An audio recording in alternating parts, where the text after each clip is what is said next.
Hi friends, రైతు వాళ్ళందరికీ స్వాగతం. మనం ఈరోజు మీరు తక్కువ టైంలో మంచి కనీసం మంచి లాభాలు రావాలంటే, మినిమం లాభాలు రావాలంటే ఉన్న చాలా తక్కువ పంటల్లో ఒకటి ఇది మనకు మొక్కజొన్న. మీరు దీని కొరకు ఇది తక్కువ అంటే మనకు 3 నుంచి 4 నెలల్లో ఎకరానికి మంచి లాభాలు వస్తాయి. దాంతో పాటు ఆ రకంగా చూస్తే మీకు మొక్కజొన్న బెస్ట్ ఆప్షను. దాని కొరకు ఏమేం చేయాలి, దాని పంట, దానికి ఎన్ని రోజులు, ఎట్లుంటుంది, ఏ రకం తీసుకుంటే బాగుంటుంది, ఫుల్ వీడియో మనం చెప్పే ప్రయత్నిద్దాం. ఇవి చాలామంది ఏంటంటే మనం మొక్కజొన్న వేయాలంటే వేస్తుర్రు, దానికి ఏదో అందులో టైంకు మందులు ఎట్లా కొట్టుడు, ఎంత ఎరువులు వేసుడు, దానికి నీళ్ళు ఎట్లా పెట్టుడు, కొన్ని అటువంటి విషయాల్లో చాలా మిస్టేక్ అవుతుంది. అదే ఏ రకం పెడితే బాగుంటుంది, ఎట్లుంటుంది అని తెలియకుండా పెట్టేస్తారు. అట్లా చాలామంది ఆశిస్తారు. మీరు మాకు తక్కువనే వాటర్ తక్కువ ఉంటాయి, లిమిటెడ్గా ఉన్నాయి అన్నులకు మాత్రమే మొక్కజొన్నకు చాలా బెనిఫిట్ ఉంటుంది. అట్లా ట్రై చేయాలనుకుంటే మాత్రం మీరు వరికి అయితేనేమో వాటర్ ఎక్కువ అవసరం ఉంటాయి, మనకు పత్తి అయితేనేమో మందులు ఎక్కువ కొట్టాల్సి ఉంటుంది, లేకపోతే దానికి కొంచెం అవగాహన ఉండాల్సి ఉంటుంది. కానీ మొక్కజొన్నకు అంతా కూడా అవసరం ఉండదు. బేసిక్ అవగాహనతో మనం చేసేయచ్చు. మనం పత్తి లాంటిది అయిందనికే, పత్తి లాంటిది అయితే మనకు దానికి ల్యాండ్ కరెక్ట్ అనుగుణంగా ఉండాలి. కానీ మక్కకైతే అటువంటిది అవసరం లేదు. కొంచెం నార్మల్ అన్ని రకాల నీళ్ళైనా కొంచెం అడ్జస్ట్ అయిపోద్ది. ఆ ఎక్కువ పంట కూడా దిగుబడి దిగవచ్చు. సో అటువంటి మక్క గురించి మనం ఫుల్ వీడియోలు తెలుసుకునే ప్రయత్నం చేద్దాం. అయితే చాలామంది మంచి రకాలు ఏంటి తెలుసుకోక, లేకపోతే దాన్ని ఈరోజు మనం వీడియోలో ఫుల్ డీటెయిల్ తెలుసుకునే ప్రయత్నం చేద్దాం. దానికంటే ముందు తప్పకుండా మనం ఛానల్ సబ్స్క్రైబ్ చేసుకోండి, ఇంకా లైక్, షేర్, కామెంట్ చేయండి. ఇక మనం ముందుగా మొక్కజొన్న విషయానికి వచ్చేస్తే మనకు ఇలా మంచి దిగుబడి వచ్చే రకాలను ఎన్నుకోండి. ఎట్టి పరిస్థితుల్లో మీరు ఏం తెలియని రకాలైతే తీసుకోకండి. కొంచెం చాలామంది మీకు దగ్గరలో ఉన్న రైతులు కావచ్చు, లేకపోతే ఇంకొన్ని కొన్ని రకాలు చెప్తా, అవి కానీ మీరు అవి ఎత్తేస్తే మంచి దిగుబడి వస్తుంది.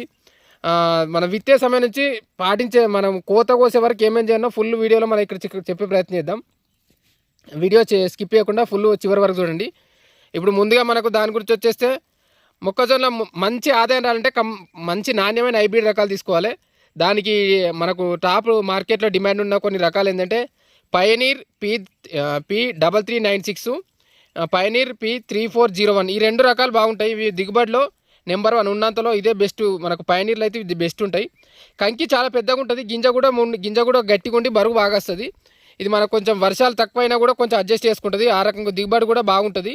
ఇది మనకు అన్ని రకాలుగా సూట్ అయింది. నెక్స్ట్ వచ్చేసి మనకు డెకాల్బు 9108, 9208, ఇవి 2 రకాలు. 9108 స్టార్టింగ్ ఇచ్చిర్రు. నెక్స్ట్ 9208, ఇవి 2 కూడా బేర్ కంపెనీ ఉన్నాయి. బేర్ కంపెనీ వాళ్ళు కొంచెం మంచిగానే ఇస్తారు, వాళ్ళ తగ్గట్టుగానే. ఇది దిగుబడిలో మాత్రం ఎక్కడ తీసిపోదు. ఇవి చీడపీడలు మంచిగా తట్టుకుంటాయి. మంచి గింజ రంగు కూడా బాగుండి మార్కెట్లో చూడడానికి అట్రాక్ట్ అవుతుంది అన్నట్టు. ఆ రకం కూడా మంచి దిగుబడి కూడా బాగా వస్తుంది. అది ఈ డెకాల్బు రకము. నెక్స్ట్ వచ్చేస్తే NK6240, ఈ రకము. ఇది సింజెంటా వాళ్ళది. ఇది మరియు వానకాలం, ఎండాకాలం, రబీకి మరియు వానకాలం ఖరీఫ్కు రెండింటికి కూడా సూట్ అవుతుంది. దిగుబడి కూడా మంచి స్టేబుల్గా ఉంటుంది. ఒకసారి ఎక్కువ వచ్చి ఒకసారి తక్కువ వచ్చి అట్లేమి ఉంటుంది. ఇది కూడా బాగా వస్తుంది. ఇంకా నెక్స్ట్ స్వీట్ కార్న్ వేద్దామని ట్రై చేస్తే, మీరు స్వీట్ కార్న్ గురించి ట్రై చేయాలనుకుంటే షుగర్ 75 రకం ఉంటుంది. ఇది బాగా ఫేమస్ మార్కెట్లో. ఇదే ఎక్కువ రేట్ ఉంటుంది, దాన్నే ఎక్కువ మంది ట్రై చేస్తారు కూడా. ఇది నెక్స్ట్ అనుకూలం. ఇప్పుడు వాతావరణం మనకి ఎటువంటి వెదర్లు ఉండాలంటే, నేలలు ఎట్లుండాలంటే, నీరు అయితే నిల్వకుండా ఉండాలి. తొందర ఇంకిపోతే నీళ్లు నిల్వ ఉంటే ఎర్రబొమ్మిలాగా వస్తుంది. ఆకు చెట్లు ఎదిగాయి అటే పడిపోతాయి, ఆటోమేటిక్గా చెట్టు వీక్ అయిపోయి చనిపోతుంది. కొన్ని ఇన్కేస్ చెట్టు ఉన్నా కూడా సరిగా కంకి సరిగా పెట్టది, పూత సరిగా రాదు, మొత్తానికి అయితే చెట్టు ఫెయిల్ అవుతుంటుంది, మొక్కలు చనిపోతాయి. ఆ రకంగా ఉండకుండా తొందర నీళ్ళు ఇంకిపోయేటట్టు ఉంటే బాగుంటుంది. నల్లరేగ నేలలు, ఒండ్రు నేలలు, ఎర్ర నేలైనా, చలక నేలైనా బాగానే ఉంటాయి, శెలక అయినా బాగానే ఉంటాయి. మొక్కజొన్నకి మస్తు బాగుంటాయి. కానీ బాగా చౌడు ఉంటే మాత్రం సెట్ కాదు, ఇది ఒకటి గుర్తుంచుకోండి. నెక్స్ట్ మనకు వానాకాలం వచ్చేస్తే జూన్ నుంచి జూలై మధ్యలో విత్తుకుంటే బాగుంటుంది. ఇప్పుడు కరెక్ట్ సీజను, అందుకనే మనం చెప్తున్నాం ఈ టైంలో కరెక్ట్ టైం ఇది వానాకాలానికి. నెక్స్ట్ శీతాకాలం వచ్చేస్తే మనకు రబీ సీజన్ వచ్చేస్తే అక్టోబర్ నుంచి నవంబర్ చివరి వరకు విత్తుకోవచ్చు. రబీలో దిగుబడి ఇంకెక్కువ వస్తుంది. దీనికంటే మనకు ఇక్కడ 20 నుంచి 30 మధ్య వస్తాడు. 30 నుంచి 40-45 దాకా తీసిన వాళ్ళు ఉన్నారు. ఎకరానికి 45 క్వింటాల్ దాకా తీసిన వాళ్ళు ఉన్నారు. మనకు ఆ రకంగా ఉంటే బాగుంటుంది, రేటు కూడా బాగా వస్తుంది. ఇంకొందరు మీరు అన్ సీజన్లో వేస్తే కూడా కొన్నిసార్లు మనము ఈ కంకులు కాల్చి అమ్మనికి కూడా తీసుకుపోతారు. ఆ రకం కూడా మనకు ఎకరానికి 40 నుంచి 50-60 వేలు దాకా ఇస్తారు. మీరు కరెక్ట్ మాట్లాడితే మంచి రేటు కూడా పడుతుంది. ఆ రకం కూడా చూసుకోండి. ఇప్పుడు సిద్దిపేట ఈ దగ్గర ప్లేస్లో కొన్ని దగ్గర సెట్ ఇటువంటిది అలవాటు అయింది. హైదరాబాద్ చుట్టుపక్కల ప్లేస్లలో మీకు దగ్గరలో ఉంటే కూడా మీరు మార్కెట్ క్రియేట్ చేసుకోవచ్చు. లేకపోతే మీరు తీసుకెళ్ళి కూడా కొందరికి తీసుకుపోయి అమ్మచ్చు. ఇది ఒకటి బాగుంటుంది. నెక్స్ట్ వచ్చేస్తే విత్తనాలు వచ్చేస్తే మీరు ఇట్లా ఏ రకంగా తీసుకోవచ్చు అంటే, ఇప్పుడు డైరెక్ట్ విత్తనాలు విత్తచ్చు, లేకపోతే మీరు సీడ్ డ్రిల్ ద్వారా కూడా చేయొచ్చు. మనకు కైకిళ్ళకి ఎక్కువైతే మీరు దానికి లేబర్కి ఎక్కువ ఛార్జ్ పడుతుంటే విత్తనాల ద్వారా సీడ్ డ్రిల్ ద్వారా కూడా విత్తుకోవచ్చు. ఇది బాగుంటుంది. కావాలంటే మనం సీడ్ డ్రిల్ మీద ఒక వీడియో కూడా ఉంది మన ఛానల్, ఒకసారి చూడండి. నెక్స్ట్ విత్తనాలు వచ్చేసి ఎకరానికి మనకి 7 నుంచి 8 కిలోలు పడతాయి. హైబ్రిడ్ విత్తనాలు అయితే ఇంత అవసరం అయితే కొంచెం నార్మల్ హైబ్రిడ్కే వెళ్ళండి, దానికైతేనే మంచి రేట్ వస్తుంది, మనకి ఎక్కువ వస్తుంది, దిగుబడి బాగా వస్తుంది. మనకు ఇంకా అట్లయితేనే బాగుంటుంది. ఎందుకంటే మనం పెట్టుబడికి ఎక్కువ లాభం రావాలని చూస్తాం కాబట్టి అది బాగుంటుంది. మనం ఎంత డిస్టెన్స్లో 60 సెంటీమీటర్లు ఉండాలి వరుసల మధ్య, అంటే మనకు 2 అడుగుల డిస్టెన్స్ తోటి పెట్టుకుంటే బాగుంటుంది. మొక్కల దూరం వచ్చేసి 20 నుంచి 25 సెంటీమీటర్లు ఉండాలి, అంటే 1 అడుగు కంటే తక్కువ ఉండాలి. ఇప్పుడు విత్తన శుద్ధి ముందు మనం పెట్టే ముందు విత్తన శుద్ధి చేసుకుంటే బాగుంటుంది. మార్కెట్కి వెళ్ళే ముందే విత్తన శుద్ధి, మార్కెట్ విత్తనాలకైతే విత్తన శుద్ధి ఉంటుంది. ఒకవేళ లేదనుకో ఆ కార్బెండేజం లేదా మనం తైరం వేసుకోవచ్చు. 3 గ్రాములు 1 కేజీ విత్తనాన్ని కలుపుకుంటే సరిపోద్ది. మనం ఎకరానికి ఇప్పుడు మనం 7-8 కిలోలు అంటే 20 గ్రాములు అంటే సరిపోతుంది. నెక్స్ట్ ఎరువులు వచ్చేస్తే మనకు మొక్కజొన్నకు ఎరువులు చాలా ముఖ్యం. మనం వాటర్ ఎంత ఇస్తామో ఒక్కసారి మనకు ఎరువు లేకపోతే మొక్క మొత్తం ఎర్ర పడిపోతుంది. మన అంటే ముదురు గ్రీన్గా రాకుండా మనం ఎల్లో గ్రీన్గా వస్తుంటుంది, మనకు చూస్తేనే అర్థమైపోతూ ఉంటుంది. ఎవరికైనా ఇది తెలిస్తూనే ఉంటుంది. నెక్స్ట్ ఎకరానికి ఎంత వాడాలి? 4 నుంచి 5 టన్నుల పశువుల ఎరువు వాడాలి. 4 నుంచి 5 టన్నుల పశువుల ఎరువు, దాంతోపాటు ఒక బస్తా డిఏపి, సగం బస్తా పొటాషు అసలు చేసుకుంటే వేసుకొని దున్నుకోవాలి, మంచిగా వస్తుంది. నెక్స్ట్ ఇది ముందే దున్నుకుంటే మనకు భూమి మంచి లగు మీద ఉంటుంది. నెక్స్ట్ విత్తినాక మనకు 30 రోజుల దాకా ఎంత అంటే మనకు మోకాలు తేదాకా ఆ టైంలో మనకు ఒక హాఫ్ బస్తా యూరియా వేయాలి. ఎక్కువ కూడా వేసుకోవచ్చు, కాకపోతే కొంచెం ఈ మధ్య డిసీజులు వస్తున్నాయి, ఏంది మన కత్తెరపూర్ లాంటివి ఎక్కువ వస్తుంటాయి, కొంచెం చూసుకొని వేస్తుండాలి.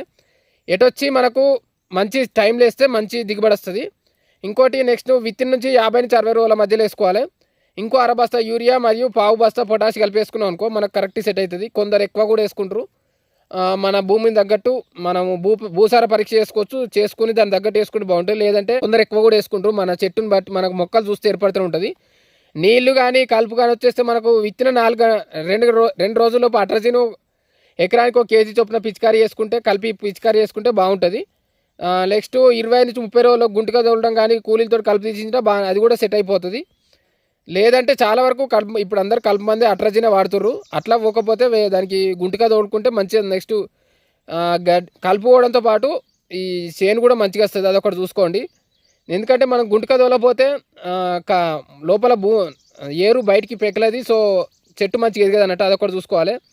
నీళ్ళు వచ్చేస్తే నీళ్ళు పెద్ద అవసరం లేదు, కానీ నీళ్ళు ఎక్కువ ఇవ్వద్దు. ఎక్కువ ఇస్తే మాత్రం నీళ్ళు నిలిచి ఉంటాడైతే ఇవ్వద్దు.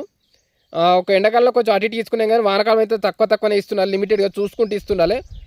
ఎందుకంటే మనకు మొలకెత్తే దశ, మళ్ళీ కొంచెం మోకాలంత అయినాక పూత దశ, గింజ గట్టిగా టైంలో ఆ టైంలో అయితే తడారిపోకుండా చూసుకోవాలి. అట్లయితేనే మంచిగా వస్తుంది. కొంచెం అప్పుడప్పుడు బెట్టకు గురియాలన్నట్టు అంటారు, కాకపోతే ఎక్కువ బెట్టకైతే గురియద్దు. ఇంకా నెక్స్ట్ దానికి రోగాలు వచ్చేస్తే కత్తెర పురుగు వస్తుంది. కత్తెర పురుగు దానికి మనకు తగ్గట్టు మందులు చూసుకోవాలి. దీని కొరకు మనకు ఈ కత్తెర పురుగు వచ్చిన స్టార్టింగ్లో కొత్తనే మనం ఎమామెక్టిన్ బెంజోయేట్ కానీ 4.4 గ్రామ్స్, లేకపోతే మనము స్పినటోరం వెరైటీ మనం ఇది 0.5 ml లీటర్ నీటి కలిపి మొక్కల సుడుల్లో మనం పైటట్టు పిచికారీ చేసుకుంటే సరిపోతుంది. నెక్స్ట్ ఇంకోటి మనము ఇది కోత దిగుబడి దీనికి ఆదాయం ఎట్లుంటుంది అంటే, మనము కంకి పైపొరలు ఎండిపోయి మనకు గింజపై నల్లటి సుక్క ఇట్లా నల్లగా ఎత్తనే ఉంటుంది. ఆటోమేటిక్గా అప్పటికి ఇది మన కోతకు వచ్చింది అర్థం చేసుకోవచ్చు. లేదంటే 1-2 చూస్తే మీకు చూస్తే వెళ్తూనే ఉంటుంది. దాని తగ్గట్టు మనము కోతకు రెడీ అవుతుంది. మనకు దాదాపు 110 నుంచి 120 రోజులు, అంటే దగ్గర 4 నెలలు పడుతుంది. ఆ టైంకే కోతకు వస్తుంది. ఒక్కొక్క వెరైటీని బట్టి కొంచెం అటు ఇటు వస్తుండే, మొత్తానికి అయితే గంతే వస్తుంది. మనకు ఇది దిగుబడి మనకు రేట్ ఎట్లుందంటే, మనకు ఒక్కోసారి రేట్ తక్కువ ఉన్న 1800, 1700 ఉంటుంది. టాప్ రేట్ వచ్చేస్తే 2500 దాకా ఉంటుంది. మార్కెట్లో దాన్ని బట్టి డిమాండ్ని బట్టి మారుతుంటుంది. మొత్తానికి 18 నుంచి 2500 దాకా ఉంటుంది. 18 కాదు 2000 దాకా అయితే వస్తుంటుంది మ్యాక్సిమం. ఇది మనకు నెక్స్ట్ ఖర్చులు వచ్చేసి ఎకరానికి 20,000 నుంచి 25,000 దాకా 25,000 దాకా ఉంటుంది. ఆల్మోస్ట్ కొంచెం అటు ఇటు అయినా కూడా ఒక 40,000 నుంచి 50,000 దాకా అయితే ఆదాయం వస్తుంది. ఇది మనకు నెక్స్ట్ దిగుబడి, దీనికి వచ్చే దిగుబడి మన ఖర్చులు పోను ఫైనల్గా అయితే ఒక 40,000-50,000 అయితే వస్తాయి ఎకరానికి.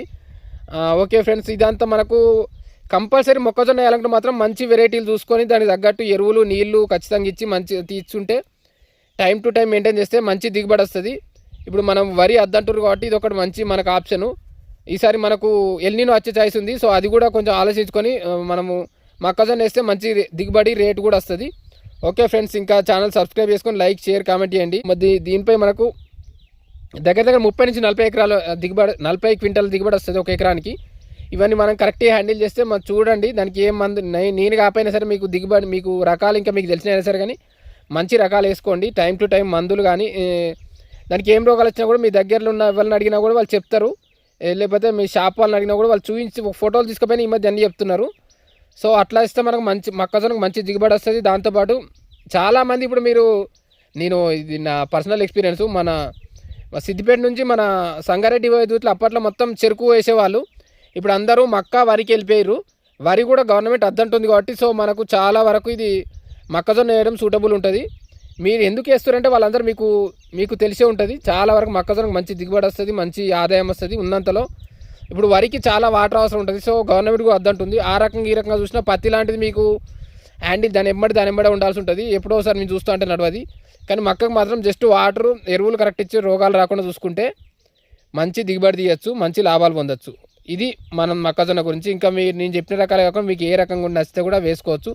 ఓకే ఫ్రెండ్స్, తప్పకుండా ఛానల్ సబ్స్క్రైబ్ చేసుకోండి, లైక్ షేర్ కామెంట్ చేయండి. మన దాంట్లో టమాటా కూరగాయల రేట్లు కానీ, మామిడి ధరలు కానీ, ఇంకా అన్ని రకాల రేట్లు పెడుతున్నాం. ఒకసారి చూడండి. ఇంకా మనం డైలీ వీడియోస్ కూడా పెడుతున్నాం. తప్పకుండా ఛానల్ సబ్స్క్రైబ్ చేసుకోండి. Thank you.